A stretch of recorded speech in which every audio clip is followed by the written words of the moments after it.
Mobile ফোনের মাধ্যমে টাকা আদান প্রদান সহজ হয়, সেবাটি খুব দ্রুত জনপ্রিয় হয়ে উঠেছে সকলের কাছে। আর এই সুযোগ কাজে লাগিয়ে সক্রিয় একটি সংঘবদ্ধ প্রতারক চক্র নানাভাবে এসএমএস পাঠিয়ে তারা সরল সাধারণ মানুষের কাছ থেকে অর্থ হাতিয়ে নিচ্ছে বলে অভিযোগ আছে। আশিক মাহমুদের প্রতিবেদনে দেখুন বিস্তারিত। মেহেদী হাসান মিঠুন চাকরি করেন একটি বেসরকারি প্রতিষ্ঠানে। কিছুদিন আগে তার মোবাইলে ভুয়া এসএমএস পাঠিয়ে হাতিয়ে নিয়েছে 18,000 টাকা। পুলিশ ও র্যাবের কাছে অভিযোগও করেছেন তিনি। টাকাটা চলে যাওয়ার পর বিভিন্ন থানায় যাই, থানায় গেলে যাওয়ার পর বলে আপনি এই নেটওয়ার্কের মধ্যে নেই, ওই নেটওয়ার্কের মধ্যে যান, এখান থেকে ওখানে যান। শেষ পর্যন্ত র্যাব 2-4 এখানেও গেছি, এখান থেকে বলছে আপনারা কপি রেখে যান, আমি আসলে আপনার সঙ্গে যদি এরকম পাই তাহলে আপনার সঙ্গে যোগাযোগ করবো।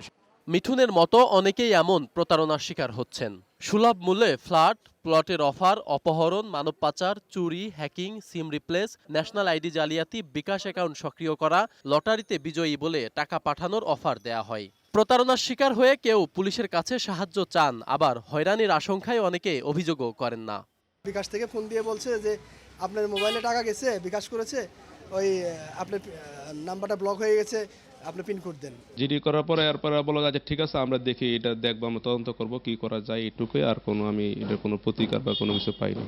প্রতারক চক্র যেসব মোবাইল ফোন নাম্বার ব্যবহার করে প্রতারণা করছে সেগুলো রেজিস্ট্রেশন করা। প্রশ্ন উঠেছে, তাহলে এই চক্রকে কেন ধরতে পারছে না আইন শৃঙ্খলা বাহিনী?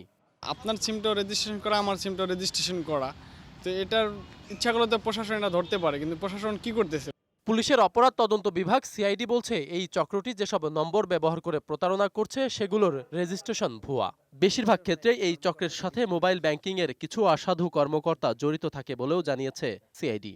এজেন্ট বা বিকাশেরও কেউ যদি বা অন্য কোনো মোবাইল ফাইন্যান্সিয়াল সার্ভিসের কোনো কর্মকর্তা যদি জড়িত থাকে, আমরা তাদের গ্রেপ্তার করব। মোবাইল ব্যাংকিং প্রতিষ্ঠান বিকাশ কর্তৃপক্ষ বলছে, তাদের কোনো অসাধু কর্মকর্তা যদি এই চক্রের সাথে জড়িত থাকে তাদের বিরুদ্ধে তদন্ত করে ব্যবস্থা নেওয়া হবে।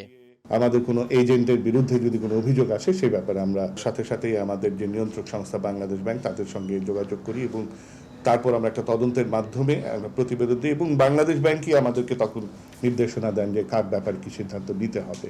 কেউ এমন প্রতারণার শিকার হলে তাৎক্ষণিকভাবে কর্তৃপক্ষকে জানানোর আহ্বানও জানান তারা।